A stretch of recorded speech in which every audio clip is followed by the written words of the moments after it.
নমস্কার বন্ধুরা, অন্নপূর্ণার রান্নাঘরে আপনাদের সবাইকে স্বাগত। আজকে আমি আপনাদের দেখাবো গাজরের হালুয়া। গাজরের হালুয়ার জন্য আমি নিয়েছি 800 মতো গাজর একদম ক্রাশ করে কেটে সুন্দর করে, হাফ লিটার দুধ, 600 চিনি, 300 মতো খোয়া ক্ষীর। এই খোয়া ক্ষীরটাকে আমি এরকম টুকরো টুকরো করে নিয়েছি, কড়াইতে দিলে যদিও এটা গলে যাবে। এছাড়া আর নিয়েছি কাজু, কিশমিশ আর 4টে ছোট এলাচ ভেঙে গুঁড়ো করে নিয়েছি। এবার আমি আপনাদের রান্না করে দেখাবো। রান্নার জন্য আমার মেন ইনগ্রিডিয়েন্ট হচ্ছে ঘি।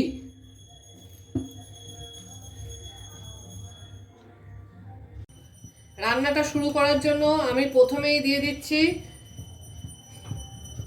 2 টেবিল স্পুন ঘি। ঘিটা কিন্তু আমি একদম গ্যাসটা সিম করে একদম লো ফ্লেমে ঘিটা দিয়েছি। ঘি যদি পুড়ে যায় গন্ধ খারাপ হয়ে যাবে। এবার আমি দিয়ে দেবো আমার এই টুকরো করা এলাচগুলো। দেখুন ঘি কিন্তু আমার জ্বলে যায়নি, তাই সেই জন্য এলাচটাও কিন্তু ফুটে বা পুড়ে যাচ্ছে না। ঘিটা গরম হয়েছে ঠিকই, কিন্তু পুড়ে যাচ্ছে না। আমার গ্যাস কিন্তু একদম লো করা আছে। এবার আমি দিয়ে দেবো আমার কেটে রাখা গাজরগুলো।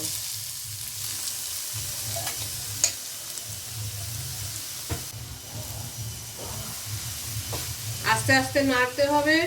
গাজরগুলো একদম মিহি করে কেটে নিয়েছি, তাই তাড়াতাড়ি সেদ্ধ হবে। মোটা মোটা থাকলে সেদ্ধ হতে সময় লাগে। এবার আমি গ্যাসটা মিডিয়াম করে দেবো।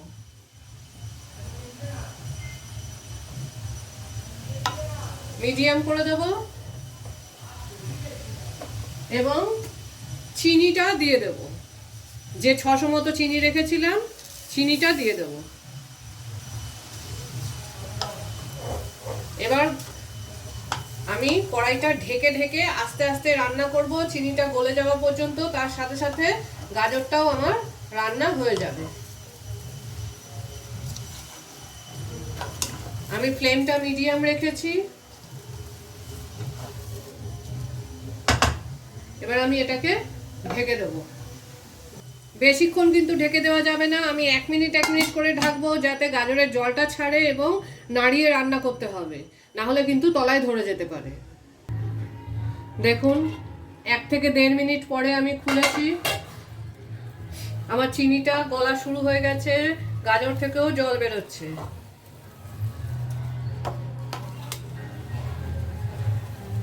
এইভাবে আমি বারবার নাড়তে থাকবো যতক্ষণ না পুরো চিনি গলে আমার গাজর সেদ্ধ হয়ে যাচ্ছে। বারবারই আমি একটু করে ঢাকা দিয়ে দেবো এবং নাড়তে থাকবো। এইভাবে অন্তত 15-20 মিনিট আমাকে গাজরটা রান্না করতে হবে, যতক্ষণ না পুরোটা শুকিয়ে যাচ্ছে। কিন্তু বারবার নাড়তে হবে 2 মিনিট পর পরই, যাতে চিনি বা গাজর কোনোটাই লেগে না যায়। দেখুন আমার গাজরটা দিলে এরকম জল বেরিয়ে এসছে এবং চিনিটাও গলে গেছে। এইভাবে যতক্ষণ না পুরোপুরি একটু মাখা মাখা বা শুকনো হচ্ছে, ততক্ষণ আমি নেড়ে নেড়ে রান্না করব। ঢেকে দেবো, আবার 2 মিনিট পর পর নেড়ে রান্না করব।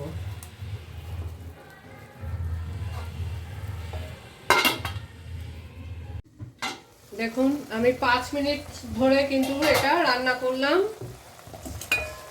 বারবারই কিন্তু আমি খুলে খুলে নাড়িয়ে নিয়েছিলাম। আমার গাজরটা নরম হয়ে গেছে। জল যদিও এখনো শুকোয়নি, কিন্তু এবার আমাকে দুধটা দিয়ে দিতে হবে। আমি 250 ml মতো দুধ এতে দিয়ে দিলাম।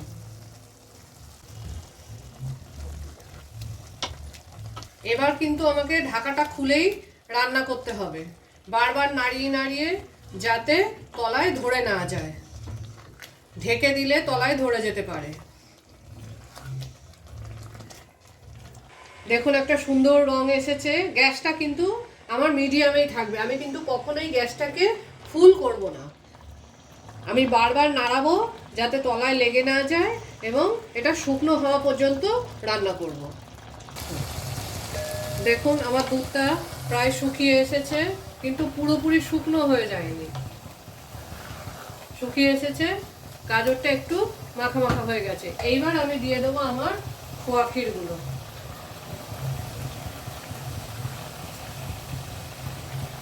আমি 300 মতো খোয়া ক্ষীর নিয়েছিলাম, সব দিয়ে দিলাম। একটুখানি আমি রেখে দিচ্ছি ওপরে গার্নিশের জন্য। দিয়ে ভালো করে নাড়তে হবে খোয়া ক্ষীরগুলো গলে যাওয়া পর্যন্ত।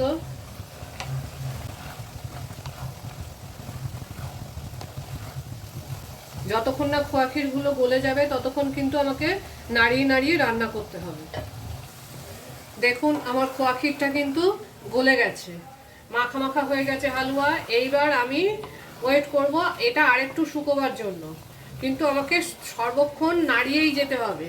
এটা কিন্তু ছেড়ে দিলে তলায় ধরে যেতে পারে, আমাকে কন্টিনিউ নাড়াতে হবে 10-15 সেকেন্ড পর পরই। দেখুন আমাদের গাজরের হালুয়া কিন্তু পুরো শুকিয়ে গেছে। আমি কিন্তু এটা কন্টিনিউ নাড়ছিলাম। এবার আমি এটা দিয়ে দেবো আবার 2 চামচ ঘি, 2 টেবিল স্পুন। গাজরের হালুয়ায় কিন্তু ঘিয়ের গন্ধ হওয়া মাস্ট। এবার আমি গ্যাসটা নিভিয়ে দিলাম,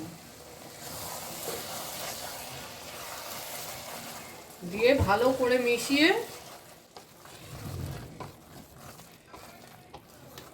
1 মিনিট ঢেকে দেব। গ্যাস কিন্তু আমি নিভিয়ে দিয়েছি। ঘিটা দিয়ে ভালো করে মিশিয়ে 1 মিনিট ঢেকে দেব। দেখুন আমি 1 মিনিট ঢেকে রেখেছিলাম, কি সুন্দর ঘিটা আলাদা হয়ে বেরিয়ে এসেছে।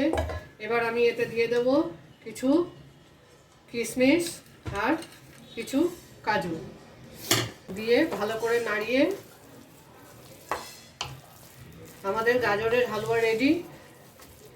এটা অনেকেই গরম গরমও খেতে ভালোবাসে, অনেকে আবার ঠান্ডা হয়ে গেলেও খেতে ভালোবাসে।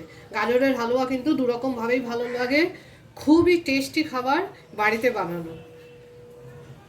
আমাদের গাজরের হালুয়া একদম রেডি, সুন্দর দেখতে, সুন্দর খেতে। আপনারা বানান, খান এবং কমেন্ট করুন।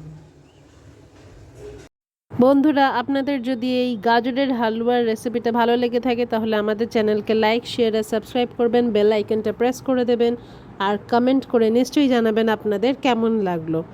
Thank you for watching.